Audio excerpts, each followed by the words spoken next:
सही कहा है किसी ने, चिंता और चिता में सिर्फ एक बिंदु का फर्क होता है। इस दुनिया में कुछ लोग बेवजह चिंता करते हैं, बिना किसी कारण ही अपने आप को और मन को परेशान करते रहते हैं। चिंता हमें बीमार करती है। आज की इस कहानी में हम सीखेंगे कि क्यों हमें बेवजह चिंता नहीं करनी चाहिए।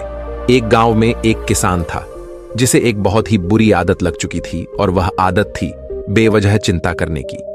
वो हर समय किसी न किसी चीज की चिंता करता ही रहता। वो हर समय सोचता रहता है कि कहीं मेरे साथ कुछ गलत ना हो जाए, जबकि उसकी जिंदगी में अभी तक सब कुछ ठीक ही चल रहा था। उसके पास एक बड़ा सा खेत था जिसमें अच्छी खासी फसल हो जाती थी। खेती करने के लिए 2 बैलगाड़ियां थीं, एक अच्छा घर था, एक पत्नी और 2 प्यारे बच्चे थे। लेकिन फिर भी वो किसी ना किसी अनहोनी के बारे में सोचकर बेवजह चिंता करता रहता। कभी सोचता कि अगर मेरी फसल में कीड़े लग गई तो क्या होगा, अगर आवारा पशुओं ने फसल को बर्बाद कर दिया तो क्या होगा, अगर सूखा पड़ गया या अत्यधिक बारिश हो गई तो मेरी फसल खराब हो जाएगी। ऐसे ही वो भविष्य की अन्य बातों के बारे में सोचकर बेवजह चिंता में डूब रहा था, जैसे कि कहीं खेती के समय मेरे बैल बीमार ना पड़ जाए, मेरे बच्चों का भविष्य कैसा होगा, कहीं बुढ़ापे में मुझे कोई बड़ी बीमारी ना हो जाए, मेरे बच्चे बुढ़ापे में मेरा ख्याल रखेंगे भी या नहीं, वगैरह वगैरह। अपनी इस लगातार बेमतलब चिंता करने की आदत की वजह से वो आसान और परेशानी नहीं लगता था, और अब उसका किसी भी काम में मन भी नहीं लगता था। उसकी पत्नी ने भी इस बात को अनुभव किया कि उसे बिना मतलब चिंता करने की आदत पड़ चुकी है। उसने उसे कई बार समझाने की कोशिश भी की, तुम बेवजह चिंता करना छोड़ दो, लेकिन उसके समझाने का कोई मतलब नहीं रहा। उसे पता चला कि नगर में एक महात्मा आए हैं जिनके पास सारी समस्याओं का हल है। फिर एक दिन वो उसे लेकर एक बौद्ध भिक्षु के आश्रम में पहुंची। बौद्ध भिक्षु बहुत ही बुद्धिमान और ज्ञानी व्यक्ति थे। किसान और उसकी पत्नी अपनी सारी समस्या बौद्ध भिक्षुओं के समक्ष रख दी। किसान ने कहा, महात्मा, मैं हर समय किसी न किसी बात की चिंता करता रहता हूं।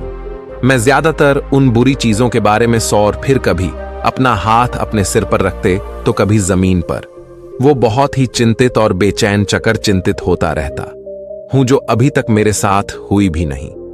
किसान की समस्या को पूरे ध्यान से सुनने के बाद बौद्ध भिक्षु ने कहा, ठीक है, तुम दोनों कल सुबह आना और फिर मैं तुम्हें तुम्हारी समस्या का समाधान बता दूंगा। अगली सुबह जब किसान और उसकी पत्नी बौद्ध भिक्षु के आश्रम में पहुंचते हैं तो देखते हैं कि बौद्ध भिक्षु बहुत ही चिंतित अवस्था में जमीन पर पालथी मारकर बैठे हुए हैं और उनके सामने एक दूध से भरा गिलास रखा हुआ है। बौद्ध भिक्षु बार बार उस दूध के गिलास की तरफ देख रहे हैं और फिर कभी अपना हाथ अपने सिर पर रखते तो कभी जमीन पर वो बहुत ही चिंतित और बेचैन दिखाई पड़ते थे। ये देखकर किसान ने पूछा, महात्मा, आप इतने परेशान क्यों लग रहे हैं? आपके समक्ष दूध रखा है, आप इसे पी क्यों नहीं लेते? महात्मा बोले, मुझे चिंता हो रही है कि कहीं इस दूध को बिल्ली ना पी जाए या फिर मैं कहीं जाऊं, और तो क्या पता या दूध कहीं गिर जाए। मैं दूध को पीना तो चाहता हूं, लेकिन मेरा भी मन नहीं है। मैं तो यही सोच रहा हूं कि अगर ये दूध खराब हो गया या कोई गंदी चीज इस पे पहुंच गया तो फिर क्या होगा। इतना सुनकर किसान जोर जोर से हंसने लगा।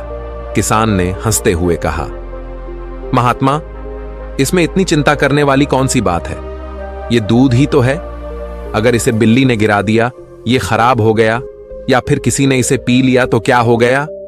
ये आपको दोबारा मिल जाएगा, और वैसे भी आपका चिंता करना व्यर्थ है, क्योंकि ना तो अभी इसे बिल्ली ने गिराया है, ना ही खराब हुआ है, और ना ही अभी इसे किसी ने पिया है, और हो सकता है कि भविष्य में ऐसा हो भी न। किसान के मुंह से ये बातें सुनकर बौद्ध भिक्षु मुस्कुराए और बोले, मैं भी तो तुम्हें ही यही समझाने का प्रयास कर रहा हूं कि भविष्य की उन घटनाओं की चिंता करना व्यर्थ है जो अभी हमारे साथ हुई ही नहीं, और बहुत बड़ी संभावना है कि वो कभी होगी भी नहीं, और अगर हो भी गई तो जिस चीज को तुम्हें एक बार हासिल कर सकते हो उसे तुम दोबारा भी हासिल कर सकते हो, और अगर नहीं कर पाए तो कोई बात नहीं, क्योंकि समस्याओं के आने के साथ ही उन समस्याओं का सामना करने की हिम्मत भी अपने आप ही आ जाती है। ये बातें सुनने के बाद किसान को लगा जैसे किसी ने उसके गाल पर एक थप्पड़ मारकर उसे नींद से जगा दिया हो। उसे महसूस हुआ कि वो भी तो यही गलती कर रहा है। वो भी तो भविष्य की उन घटनाओं के बारे में सोचकर चिंतित हो रहा है जो अभी तक घाटी ही नहीं और शायद कभी घटेगी नहीं। वो और फिर बौद्ध भिक्षु के चरणों में गिर पड़ा और कहने लगा, इतनी आसान में मुझे मेरी गलती का एहसास करवाने के लिए आपका बहुत बहुत धन्यवाद, और मैं आज से पूरा प्रयास करूंगा, मैं बेवजह चिंता करना बंद कर दूंगा। जापान में एक लोकप्रिय कहावत है, अगर तुम चल रहे हो तो सिर्फ चलो, अगर तुम खा रहे हो तो सिर्फ खाओ, लेकिन एक समय में सिर्फ एक ही काम करो, चिंता ना करो। इस लोकप्रिय कहावत के अर्थ ने मुझे हैरान कर दिया था, और सच कहूं तो मुझे ऐसा लगता है कि कहावत के अर्थ में ही वो राज छुपा है जिससे अगर किसी ने अच्छे से समझ लिया और अपने जीवन में उतार लिया तो वो चिंता के बंधन से ही हमेशा हमेशा के लिए मुक्त हो जाएगा। इस कहावत के अर्थ के बारे में हम आगे बात करेंगे, लेकिन उससे पहले देखते हैं कि हमारे दिमाग में इस तरह के विचार से ज्यादा चल रहे होते हैं। पहला, क्या मैंने ये काम सही से किया? दूसरा, क्या मैं इसे और बेहतर कर सकता था? तीसरा, इसका परिणाम क्या होगा? और चौथा, लोग मेरे और मेरे काम के बारे में क्या सोच रहे होंगे? ये ऐसे कुछ विचार हैं जो हमारे दिमाग की सिस्टम में ज्यादातर समय चलते रहते हैं, लेकिन हमें पता नहीं चलता क्योंकि हमने इन विचारों के साथ जीना सीख लिया है। और हमारा दिमाग काम भी ऐसे ही करता है कि अगर हमने इसे किसी काम को कई बार करवा लिया तो फिर ये उसे अपनी आदत बना लेता है और फिर हमारे चाहे बिना भी उस काम को करने का प्रयास करता है। शुरुआत में तो हम किसी भी काम को अपनी इच्छा से पूरे होशो हवास में करते हैं, लेकिन बाद में वो हमारी आदत बन जाता है और फिर हम बस बेहोशी की हालत में बिना सोचे समझे उस काम को करते चले जाते हैं।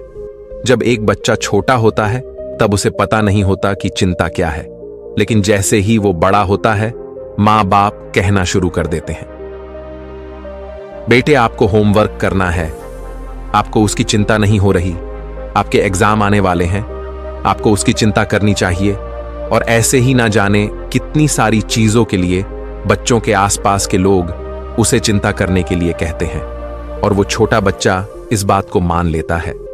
ये अच्छा, किसी भी काम को करने के लिए हमें उसकी चिंता करनी पड़ती है और फिर वो भी किसी काम की घटना के बारे में बार बार सोचने लगता है। शुरुआत में तो वो ये काम जानबूझकर करता है, लेकिन धीरे धीरे उसका मन इसे अपनी आदत बना लेता है और फिर ना चाहते हुए भी उसका मन एक ही विचार के बारे में बार बार सोचता रहता है और फिर वो अपनी पूरी जिंदगी चिंता के इस जाल में फंस कर रह जाता है। लेकिन अब प्रश्न यह उठता है कि इसका समाधान क्या है? तो इसका समाधान है ऊपर बताई गई जिन कहावत का अर्थ यानी जागरूकता। हमें अपने विचारों के प्रति जागरूक होना पड़ेगा।